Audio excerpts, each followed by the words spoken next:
Hello and welcome to all of you. कैसे हो आप लोग? I hope you all are doing great at your place. तो हम बात कर रहे हैं आपका चैप्टर नंबर 4 क्वाड्रेटिक इक्वेशन। और लास्ट लेक्चर के अंदर हम एक्सरसाइज पर थे 4.1 पे, जहां पे हमने पहला क्वेश्चन खत्म कर लिया था। जो दूसरा क्वेश्चन था वहां पे आपको क्या करना था भाई? वहां पे आपको अलग अलग कंडीशन दी गई थी और आपको उन कंडीशन को यूज करके उस जो आपको कंडीशन दी गई थी उसमें जो कंटेंट दिया हुआ है उसको यूज करके तुम्हें मैथमेटिकली रिप्रेजेंट करना था, उसे उसके मैथमेटिकल रिप्रेजेंटेशन बनानी थी, जिसके अंदर हमने ऑलरेडी 3 क्वेश्चन कर लिए थे। तीनों सिचुएशन को मैथमेटिकली रिप्रेजेंट कर दिया था क्वाड्रेटिक इक्वेशन के फॉर्म के अंदर। और लास्ट टर्म ने छोड़ दिया था एंड मैंने कहा था लास्ट टर्म इसलिए छोड़ रहे हैं क्योंकि ये थोड़ा सा इंटरेस्टिंग था, यहां पर तुम्हें थोड़ा ज्यादा सोचना पड़ेगा। दैट्स व्हाई आज हम वही से स्टार्ट करने वाले हैं। So here you have question for the fourth situation and question कुछ इस तरीके से आपको कहा गया है। एक्चुअली क्वेश्चन नहीं है, it's a situation.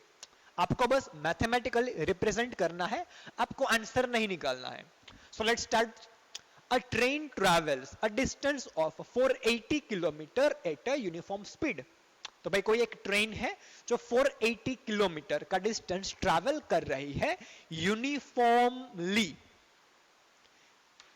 Uniform speed. अब यूनिफॉर्म स्पीड आपको इसलिए कहा गया है क्योंकि आपको यहां पर यूनिफॉर्म स्पीड का जो फॉर्मूला रहता है, जो आपने 9th स्टैंडर्ड में मोशन चैप्टर के अंदर पढ़ा होगा, जहां पर आपने uniform motion, non uniform motion, ये सारी चीजें पढ़ी होगी, उसका कहीं ना कहीं यूज होने वाला है। तो here is a train which travel जो ट्रैवल कर रही थी, which was travelling on a uniform speed with the uniform speed. And कितना डिस्टेंस ट्रैवल किया उसने? तो हेड ट्रैवल्ड 480 किलोमीटर। आगे चेक करते हैं। If the speed had been 8 kilometre per hour less, पहले उसकी कुछ स्पीड थी, उसने कुछ यूनिफॉर्म स्पीड के था, उसने कुछ यूनिफॉर्म स्पीड के साथ 480 किलोमीटर का डिस्टेंस ट्रैवल किया। लेकिन अब तुम्हें यह कहा गया है कि अगर उसकी जो स्पीड थी वो अपनी ओरिजिनल स्पीड से, जो यूनिफॉर्म स्पीड थी, उससे अगर 8 किलोमीटर पर आवर कम रही होती, if the speed had been 8 kilometre per hour less, then it would have taken 3 hours more to cover the same distance. ये तुम्हें कहा गया है कि अगर उसकी स्पीड जो थी, क्या थी वो तुम्हें नहीं पता है, लेकिन अगर जो थी उससे 8 किलोमीटर पर आवर कम रही होती तो उसने सेम डिस्टेंस मतलब 480 किलोमीटर ट्रैवल किया होता अपने ओरिजिनल टाइम से। उसको जो टाइम लगा था पहले, अब या फिर उसको जो टाइम लगा है उससे उसको टाइम लगता 3 आवर्स ज्यादा। कोई एक स्पीड पर उसने ट्रैवल किया 480 किलोमीटर, उसका कुछ उसको टाइम लगा होगा।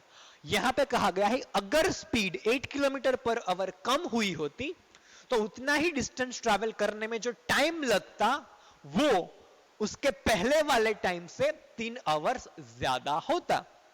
तो आपको चाहिए we need to find the speed of train. तो ये आपका क्वेश्चन था, सिचुएशन थी, आपको इसको मैथमेटिकली रिप्रेजेंट करना है। अब जैसा कि मैंने आपको कई बार कहा है, जब आपको मैथमेटिकली रिप्रेजेंट करना होता है तो जो सबसे ज्यादा इंपॉर्टेंट चीज है वो ये है कि आप किस चीज को एज अ वेरिएबल, मतलब किस चीज को एज अ एक्स अज्यूम करते हो। वो आपको कहां से पता चलता है? तो भाई वो आपको पता चलता है क्वेश्चन को अच्छी तरीके से पढ़ने पे, कि भाई इसके अंदर कोर में क्या चीज है, किस चीज की यहां पर बात हो रही है। एक तो वो चीज है, या फिर आपको सीधा पता चल जाएगा क्वेश्चन की लास्ट लाइन पढ़कर कि किस चीज को आपको यहां पर फाइंड करना है। जो आपको चाहिए उसको तुम्हें एज अ एक्स कंसिडर करना होता है। तो अगर तुमने ये पूरा क्वेश्चन अच्छी तरीके से पढ़ा होता तो कहीं तुम्हें यह पता चल जाता कि भाई स्पीड की बात चल रही है बेसिकली। पहले यूनिफॉर्म स्पीड, उसके बाद स्पीड में 8 किलोमीटर पर आवर का डिक्रीज हुआ, स्पीड डिक्रीज हुई, तो कहीं ना कहीं कोर के अंदर ट्रेन की स्पीड थी। या फिर सीधा आप लास्ट लाइन पे आ जाओ, we need to find the speed of train. So जो तुम्हें चाहिए उस क्वेश्चन को पूछो, तुम्हें क्या चाहिए, तो भाई उसको चाहिए speed of train. So you can consider, या फिर आपको कंसिडर करना ही चाहिए स्पीड ऑफ ट्रेन को एज अ एक्स. हम भी वही करने वाले हैं. Let's start the solution. ये आपका क्वेश्चन, ये आपके सिचुएशन मैंने आपको एक्सप्लेन कर दी. Now I am going for the solution. तो आपको अज्यूम करना है, किसको अज्यूम करोगे, स्पीड को as a variable. Done. Let's start. Let the original speed या फिर यूनिफॉर्म, क्योंकि यहां पे आपको यूनिफॉर्म कहा गया था. Let the original uniform speed of train to be x kilometre per hour. तो जो ट्रेन की ओरिजिनल यूनिफॉर्म स्पीड थी उसको मैंने एज अ x कंसीडर कर लिया. अब आगे देखो मैं क्या कर रहा हूं. तो भाई यहां पर तुम्हें यह कहा गया था कि अगर उसने 8 किलोमीटर पर आवर की स्पीड कम करके डिस्टेंस कवर किया होता तो टाइम उसको 3 घंटे ज्यादा लगता. लेकिन किस टाइम से 3 घंटे ज्यादा, मतलब अगर वो इसी स्पीड से कवर करता है तो उसको पहले तो टाइम लगा कितना था, किस टाइम में आपको 3 ऐड करना है. तो उससे पहले आपको यह पता लगाना चाहिए कि भाई एक्चुअल टाइम क्या है. अगर वो इस स्पीड से ट्रैवल कर रहा था पहले 480 किलोमीटर, तो तब उसको क्या टाइम लगा था. So now I am about to find time to travel 480 kilometre with this speed, original speed. Okay, किस तरीके से होगा देखो, यहां पर लिखता हूं फिर एक्सप्लेन करता हूं. सो टाइम टेकन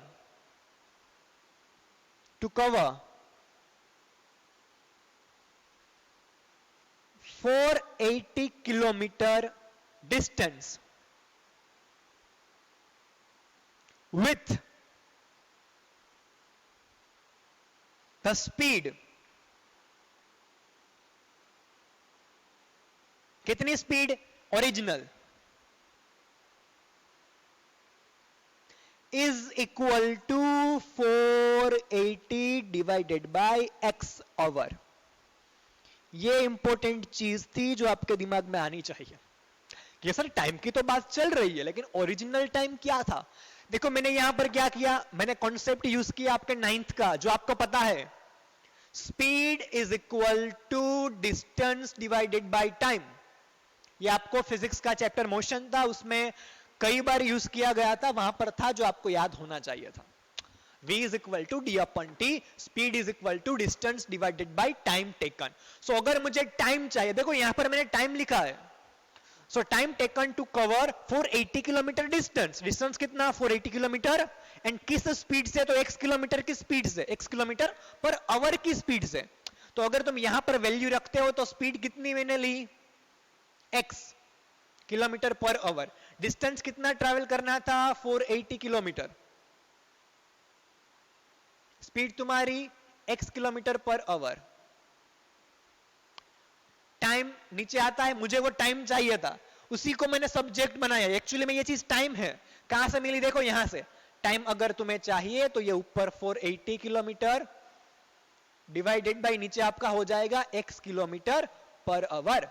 तो ये किलोमीटर किलोमीटर कैंसिल, आवर ऊपर जाएगा, मतलब जो टाइम है वो एक्चुअल में आवर के अंदर है. वो तो तुम्हें स्पीड देख के भी पता चल गया होगा. जो मेन चीज तुम्हें देखनी थी वो ये थी कि ये 480 अपॉन x कैसे आया. And now I am sure कि तुम्हें पता चल गया होगा ये स्पीड इतना डिस्टेंस. तो जब आप फॉर्मूला यूज करते हो v is equal to D upon T, अगर तुम t को सब्जेक्ट बनाते हो then you will get t is equal to 480 upon x. Clear. तो ये हमने पहली लाइन के अंदर से चीजें निकाली.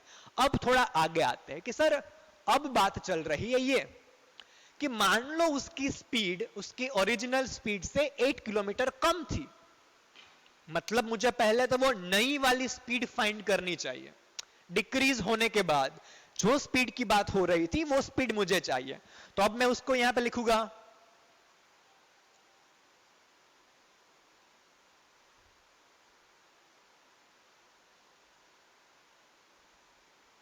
New speed of train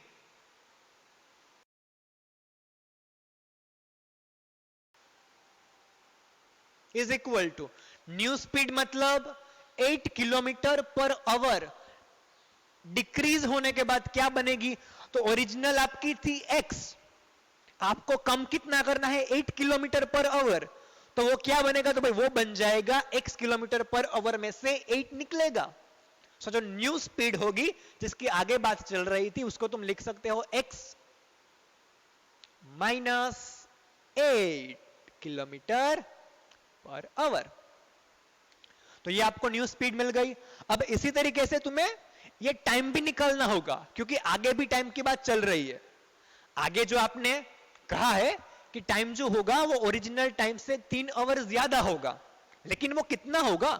original time से 3 ज्यादा, पर कितना? तो वो आपको यहां से मिलेगा। न्यू स्पीड कितनी हो गई? x minus 8 kilometre per our. Distance तो वही ट्रेवल हो रहा है सर। हाँ जी, देखो डिस्टेंस तो वही है, सेम डिस्टेंस।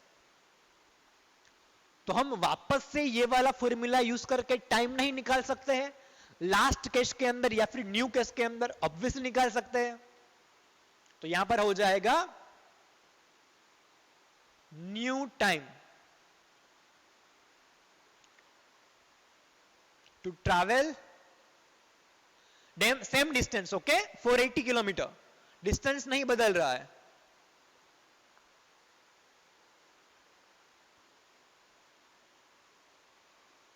चीज क्या बदलेगी? स्पीड बदलेगी, distance with speed.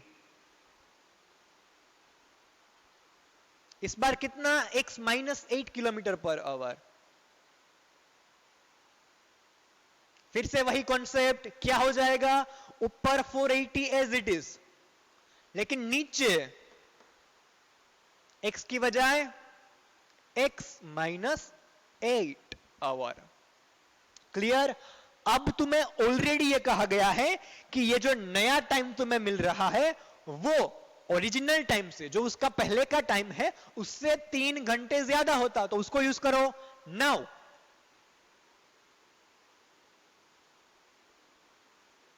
as per said, new time is 3 hours extra than the original time.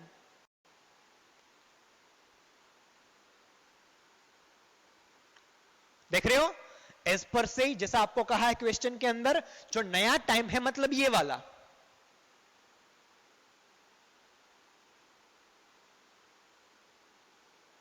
ये भाई जो नया टाइम है वो एक्चुअली में तुम्हें कहा गया है ओरिजिनल टाइम से। ओरिजिनल टाइम मतलब ये,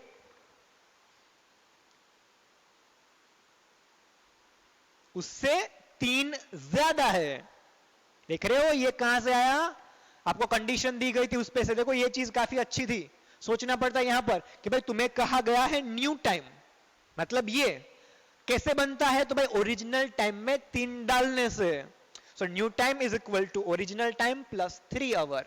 तो ये आपकी कंडीशन, पहुंच गए आप सिंप्लीफिकेशन की तरफ। अब आपको इसको सिंप्लीफाई करना है and you will get the answer, you will get the mathematical representation. चलो थोड़ा सा सिंप्लीफिकेशन, यहां तक अगर पहुंच जाते तो फिर कोई दिक्कत वाली बात नहीं थी। चलो आगे जाते हैं। तो यहां पर 480 एज इट इज, यहां पर हो जाएगा 480 प्लस, मैं एलसीएम ले रहा हूं x, मतलब x यहां पर मल्टीप्लाई हुआ, उसके बाद मैंने x को नीचे से वहां पर भेज दिया, तो यहां पे आ जाएगा। देखो मैं एक स्टेप कट कर रहा हूं क्योंकि काफी सिंपल था। इस x माइनस 8 को मैंने सामने भेजा, यहां पर क्या हुआ? x को मैंने एलसीएम लिया, x यहां पर मल्टीप्लाई हो गया और वो नीचे का x सामने चला गया, मतलब 480x।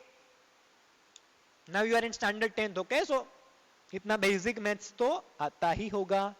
तो 480x is equal to 480 plus 3x as it is, LCM के बाद, और उसके साथ मल्टीप्लाई होगा x माइनस 8। और थोड़ा सिंप्लीफिकेशन, तो इस तरफ 480x as it is equal to, यहां पर चेक करो, पहले x दोनों के साथ मल्टीप्लाई होगा, उसके बाद -8 मल्टीप्लाई होगा, तो ये हो जाएगा 4 80x, उसके बाद माइनस, ये आपका बन जाएगा 3840, ये हो जाएगा 3840। उसके बाद 3x के साथ मल्टीप्लाई करो, plus 3x square minus, check करो 24x, डन। 3 into 8 24x। चलो यहां पर देखो, इस तरफ भी 480x, इस तरफ भी प्लस 480x, अगर उस तरफ जाएगा तो ये प्लस है ये माइनस है, दोनों कैंसिल आउट हो जाएंगे, तो यहां पर कुछ नहीं बचेगा, मतलब जीरो। उसको मैं लिखूंगा राइट हैंड साइड पर, इस तरफ मैं लिख रहा हूं इस चीज को, तो पहले एक्स स्क्वायर वाला टर्म, उसके बाद आपका सेकेंड टर्म माइनस 24x, उसके बाद लास्ट टर्म मतलब ये कांस्टेंट, सामने कुछ नहीं बचा, 480x था वो कैंसिल हो गया इसके साथ, ये माइनस हो जाएगा and then they will cancel out each other. तो ये आपको मिल गया क्वाड्रेटिक इक्वेशन। थोड़ा और सिंप्लीफाई करते हैं, तो यहां पे आप देख सकते हो, अगर तुम चाहो तो तुम 3 को कॉमन निकाल सकते हो, और वही मैं करूंगा। आई होप अब तुम्हें पता चल गया है, ये साइड चेक कर लो, उसको मैं निकाल के वहां पर लिख दूंगा, डन। अब यहां पे आ जाओ, थोड़ा सा बस मुझे सिंप्लीफिकेशन देना है, क्योंकि 3 कॉमन निकल रहा है। तो अगर तुम इस इक्वेशन में से 3 कॉमन निकालोगे तो कुछ इस तरीके से होगा,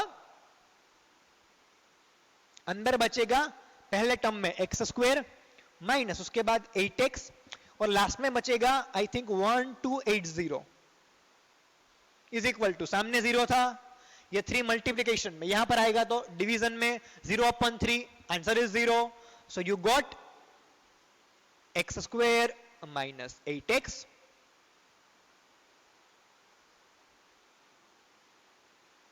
माइनस 1280 इज इक्वल टू 0। सो जो ट्रेन की स्पीड है वो सेटिस्फाई करेगी इस इक्वेशन को, इस इक्वेशन में से तुम्हें जो x मिलेगा वही तुम्हारा होने वाला है ट्रेन की speed. So the speed of train will satisfy this equation and that's why this equation is required mathematical representation. में लास्ट वाला सेंटेंस लिख रहा हूं, बीच का तुम लिख लेना खुद से। सो this quadratic equation is required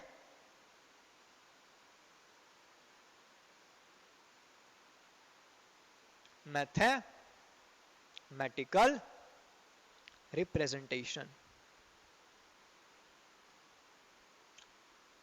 तो इसी के साथ आपके मैथमेटिकल रिप्रेजेंटेशन बनाने वाले सारे क्वेश्चंस खत्म होते हैं, डन।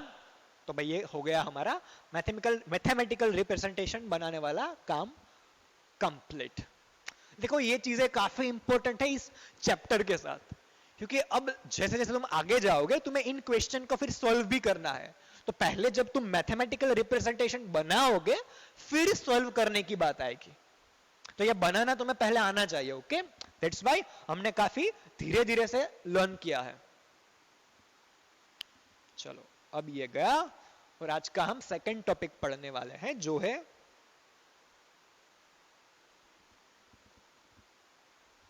सॉल्यूशन। अब तक क्या हो रहा था, अब तक हम सिर्फ और सिर्फ क्वाड्रेटिक इक्वेशन तक ही जा रहे थे। पहले हमने क्या सीखा, क्वाड्रेटिक इक्वेशन किसे कहा जाता है, फिर हमने क्या सीखा, क्वाड्रेटिक इक्वेशन है या फिर नहीं वो चेक करके दिखाओ, और फिर हमने क्या सीखा कि भाई क्वाड्रेटिक इक्वेशन बनाओ, मैथमेटिकल रिप्रेजेंटेशन बनाओ सिचुएशन के ऊपर से। लेकिन काम वहीं पे नहीं अटक जाता है, जैसे मैंने वो पहला हमने एग्जांपल लिया था, पबजी के लिए हमें एक ग्राउंड या फिर अरीना चाहिए था, एक हॉल चाहिए था, तो वहां पर आपको क्वाड्रेटिक इक्वेशन को सोल्व भी करना पड़ता है। तो बनाने वाला पार्ट खत्म हो गया, क्वाड्रेटिक इक्वेशन क्या है पता चल गया, किस तरीके से बनेगे वो भी पता चल गया। अब सेकंड पार्ट आता है कि भाई किस तरीके से सॉल्व किया जाता है, तो वो हम आज पहली मेथड स्टार्ट करने वाले हैं, क्वाड्रेटिक इक्वेशन के सॉल्यूशन की। जो पहली मेथड है वो है फैक्टराइजेशन। उसको तुम लिख सकते हो या फिर कह सकते हो factor, solution by factor. Using factor. Okay, कुछ भी नाम दे सकते हो, मैं यहां पर वही नाम दूंगा। टेक्स्ट बुक में कुछ भी हो सकता है, कॉन्सेप्ट आपका सेम है, समझना क्या है। तो भाई जो चीज हम स्टार्ट करने वाले हैं आज के लेक्चर में, सेकेंड पार्ट हमारा आज के लेक्चर का वो है सॉल्यूशन बाय फैक्टर। फैक्टर निकालना अब तुम्हें पता होना चाहिए। ओके, 10th स्टैंडर्ड में आ चुके हो, 8th में, 9th में तुमने कई बार फैक्टर्स निकाले होंगे अलग अलग इक्वेशन के। तो उसी में से हम एक मेथड यूज करने वाले हैं जो यहां पर अभी तुम्हें पता चल जाएगी। चलो स्टार्ट करते हैं ये टॉपिक। तो टॉपिक का नाम है as I said solution for the solution by factors. Solution किसके? ऑब्वियसली क्वाड्रेटिक इक्वेशन के ही होगे ना, उसी की बात चल रही है। तो भाई कोई एक में अगर क्वाड्रेटिक इक्वेशन तुम्हें दूं, let consider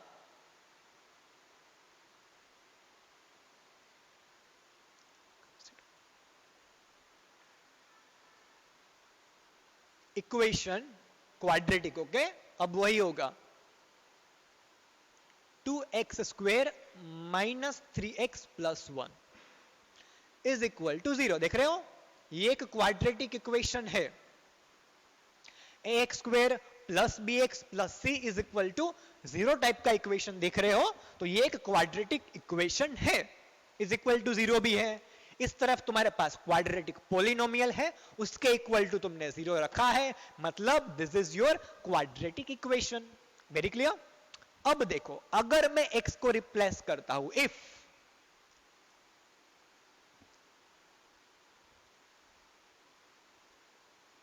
we replace x by 1, जहां जहां पे तुम्हें x दिख रहा है वहां पर अगर तुम 1 लिख दोगे तो आपकी जो लेफ्ट हैंड साइड है वो कुछ इस तरीके से होगी। देखो 2 1 स्क्वेयर माइनस 3 इंटू 1 प्लस 1, तो ये हो जाएगा 2 as it is, 1 square is 1, minus 3 into 1 3 plus 1, तो ये होगा 2 minus 3 plus 1। So 2 plus 3 minus 3, answer will be 0।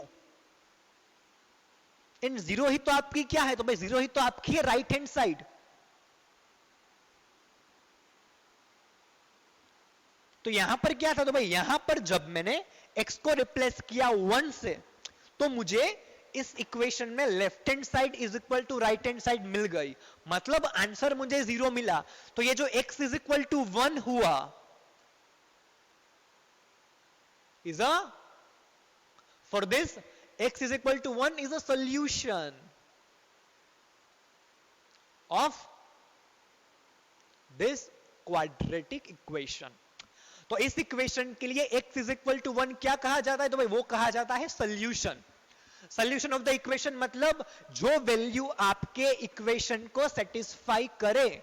जब तुम इस इक्वेशन के अंदर x की वैल्यू 1 रखते हो तो एक्चुअली में तुम्हें आंसर 0 मिलता है। So you can say that x is equal to 1 और 1 सेटिस्फाई, या फिर यहां पे उसने सेटिस्फाई कर दिया, सो 1 satisfied this equation, that's why 1 is a solution of this equation. So solution of equation मतलब वो वैल्यू जो इस इक्वेशन को सेटिस्फाई करे। x की जगह पर वो वैल्यू रखने पर तुम्हें आंसर 0 मिले। ओके, और अगर तुमने अच्छी तरीके से नोट किया हुआ होता तो ये जो 1 है वो एक्चुअली में पॉलिनोमियल का 0 ही है। Here x is equal to 1 is actually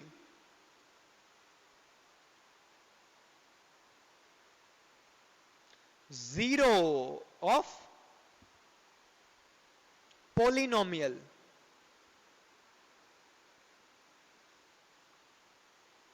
to x square minus 3x plus 1। क्यों उसका 0 कहलाया गया? क्योंकि जब तुमने इस पोलिनोमियल के अंदर x इज इक्वल टू 1 रखा तो तुम्हें आंसर 0 मिला, और उसी को तो कहा जाता है क्वाड्रेटिक पोलिनोमियल का 0। x की वो वैल्यू जो तुम जब x की जगह पे रखते हो तो आंसर तुम्हारा 0 आए, तो इसे कहा जाएगा जीरो भी। सो इन दोनों चीजों पर से तुम्हें बस इतना याद रखना है। तो एक्चुअली में क्या याद रखना है कि जो पोलिनोमियल का 0 होगा वही खुद इस क्वाड्रेटिक इक्वेशन का सॉल्यूशन बनेगा। अगर मुझे लिखना है तो कुछ इस तरीके से,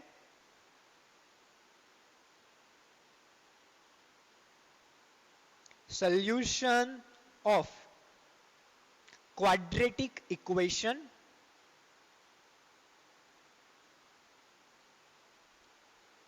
या फिर कई बार इसे रूट भी कहा जाता है। ओके, रूट वर्ड यूज होता है सॉल्यूशन के लिए।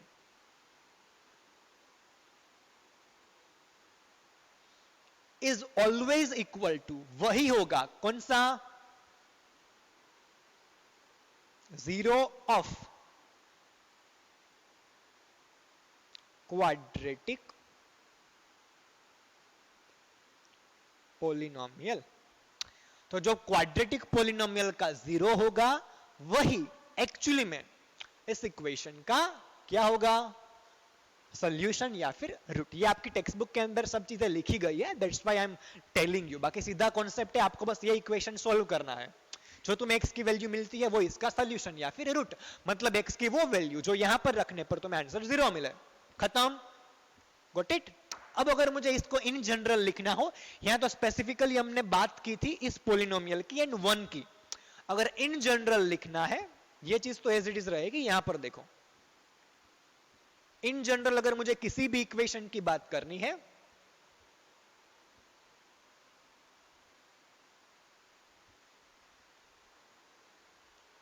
तो तुम लिख सकते हो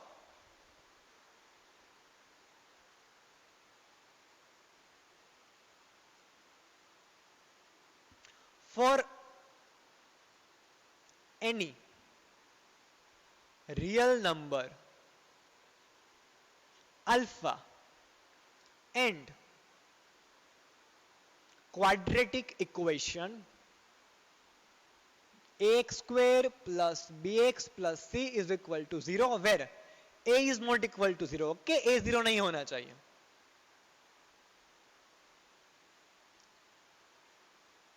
क्या चीज? तो भाई for any real number alpha and quadratic equation X square plus B X plus C is equal to 0, क्या चीज? If alpha square A plus alpha beta plus C is equal to 0, then alpha is a root of quadratic equation. तो ये basic सी बात है। In general अगर तुम्हें लिखना हो तो तुम कह सकते हो किसी एक real number alpha and quadratic equation के लिए अगर जब तुम x को रिप्लेस करते हो अल्फा से और अगर तुम्हें आंसर 0 मिलता है, मतलब अल्फा अगर इस क्वाड्रेटिक इक्वेशन को सेटिस्फाई करता है तो अल्फा को कहा जाएगा इस क्वाड्रेटिक इक्वेशन का रूट या फिर सॉल्यूशन। और वही एक्चुअली में होने वाला है इस पोलिनोमियल का। पोलिनोमियल मतलब 0 भूल जाओ, इस पोलिनोमियल का 0। तो घूम फिर के सिर्फ एक ही बात, आपको कौन सी चीज सेटिस्फाई करती है इक्वेशन वो फाइंड करना है। वही रूट कहलाएगा क्वाड्रेटिक इक्वेशन का, वही सॉल्यूशन कहलाएगा क्वाड्रेटिक इक्वेशन का, और वही खुद होगा 0 ऑफ द क्वाड्रेटिक पोलिनोमियल। तो ये कुछ बातें थी। हम एक एग्जांपल लेके आज का लेक्चर खत्म करते हैं कि भाई किस तरीके से आपको सॉल्यूशन फाइंड करना है। एक्चुअली तुम्हें पता है 9th की ही सारी चीजें वापस से करनी है, लेकिन फिर भी 9th में आपको पता है। अगर तुम्हें क्वाड्रेटिक 9th में आप ये कर चुके हो आई थिंक। अगर तुम्हें क्वाड्रेटिक इक्वेशन दिया गया है और अगर तुम्हें उसका सॉल्यूशन निकालना है तो क्या करोगे? कौन सी मेथड यूज होती है फैक्टराइजेशन के लिए? मिडल टर्म स्प्लिटिंग, जो हम एक्चुअली में सेकेंड चैप्टर में कई बार कर चुके हैं। इनफैक्ट कई दफा हमने वहां पर भी किया है। मिडल टर्म स्प्लिटिंग वाले मेथड वही यूज करनी है यहां पर, क्योंकि ये भी आपका एक टाइप का क्वाड्रेटिक पोलिनोमियल ही है।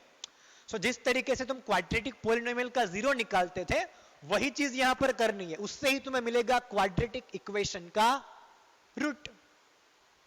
तो अगर तुम्हें मैं ये कहूं कि भाई p of x is equal to 2x square minus 3x plus 1, या फिर कहा जाए 2x square minus 3x plus 1 is equal to 0,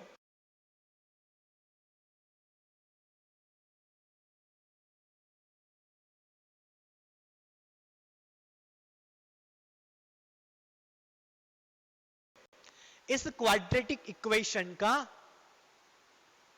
तुम्हें रूट निकालना है। तो किस तरीके से निकालोगे?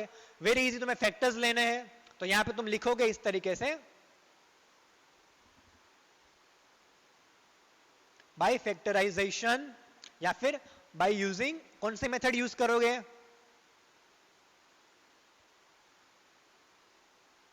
Middle term splitting. क्या पता चलेगा? 2x square minus 3x plus 1 is equal to 0।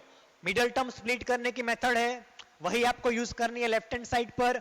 वो मेथड आपको क्या कहती है? तो भाई आपको मिडल टर्म को स्प्लिट करना है। किस चीज को यूज करके करोगे? फटाफट से, ओके? अगले लेक्चर से हम थोड़ा डिटेल में जाएंगे, आज बस एक एग्जांपल चेक कर लो। तो आपको 2 and 1 को मल्टीप्लाई करना है। तो भाई 2 in 1 is equal to answer 2। तो भाई आपको प्रोडक्ट 2 चाहिए। किस तरीके से? तो आपको फिर 2 के ऐसे दो फैक्टर निकालने हैं जिनका एडिशन क्या हो? उनका एडिशन होना चाहिए -3। तो देखो, अगर मैं 2 के दो फैक्टर लेता हूं, ये खुद -2 एंड -1, तो -2 इंटू -1 आंसर इज +2। तो प्रोडक्ट 2 हो गई, जी हां। उसके बाद उन दोनों का एडिशन लो, मतलब -2 प्लस -1 मतलब माइनस माइनस माइनस, तो ये माइनस माइनस प्लस मतलब -2 एंड -1 विल बी -3। हो गया मिडिल टर्म स्प्लिट। तो आप इसी को यूज कर सकते हो इस तरीके से। तो 2x स्क्वायर, फिर आपको लिखोगे -2x, फिर लिखोगे -x, फिर लिखोगे +1 इज इक्वल टू 0। यहां से आपको पता है 2x कॉमन जाएगा तो अंदर बचेगा x -1, यहां पर कॉमन जाएगा -1 तो बचेगा x -1 इज इक्वल टू 0। तो पहला फैक्टर आपको मिलेगा 2x -1, दूसरा फैक्टर तुम्हें मिलेगा x -1। देखो वही चीज है, यहां पर ऑलरेडी तुम्हारे पास अनदर साइड 0 है, तो वो पहले से तुम्हारा दिया गया है, वरना जो सेकंड चैप्टर में करते थे वही चीज है। अब तुम्हें पता है दो फैक्टर तुम्हें मिल गए, दोनों फैक्टर को 0 के साथ इक्वल टू दिखाओ। तो 2x -1 इज इक्वल टू 0 और x -1 इज इक्वल टू 0। तो यहां से तुम्हें मिलेगा 2x is equal to 1, so x is equal to 1/2 और x is equal to simply 1। तो ये दो तुम्हें मिल गए जीरोस ऑफ द पॉलिनोमियल, और एक्चुअली में यही दो वैल्यूज है जो इस इक्वेशन को सेटिस्फाई करती है। मतलब ये दोनों तुम्हारे सॉल्यूशन है इस क्वाड्रेटिक इक्वेशन के। अगर तुम चाहते हो तो इन दोनों वैल्यूज को यहां पर बारी बारी रखकर चेक भी कर सकते हो, वेरीफाई भी हो जाएगा, जो तुम्हें खुद से करना है। ओके, तो आज के लिए बस इतना ही रखते हैं। हमने क्या सीखा? तो पहले हमने लास्ट क्वेश्चन खत्म किया ट्रेन वाला, उसके बाद हम सॉल्यूशन पे आए कि भाई क्वाड्रेटिक इक्वेशन का सॉल्यूशन किस मेथड से निकाला जाता है। तो वह मैंने आपको दिखाया, आपको सिंपल मेथड यूज करनी है, पहला फैक्टराइजेशन। ओके, तो ये आप पहले भी पढ़ चुके हो। सो इसके क्वेश्चन तो हम फटाक से कर लेंगे, सिंपल है, आपको बस मिडिल टर्म स्प्लिटिंग जो मेथड है वो आनी चाहिए। दो फैक्टर मिल गए, दोनों फैक्टर को तुम बारी बारी 0 के साथ इक्वल टू दिखा दोगे, तुम्हें दो वैल्यूज मिल जाएगी, और ये दोनों वैल्यूज ही होगी आपके root for this quadratic equation या फिर solution for this quadratic equation. तो आज के लिए बस इतना ही रखते हैं, कुछ नई चीज हमने ज्यादा पढ़ी नहीं है। आई होप जो भी हमने पढ़ा वो तुम्हें समझ में आ गया हो। अगर अच्छा लगा हो, एंजॉय किया हो, समझ में आ गया हो, तो वीडियो को लाइक एंड शेयर कर लेना। आज के लिए बस इतना ही, मिलते हैं अगले लेक्चर में, तब तक के लिए have a nice day, enjoy your life and thank you.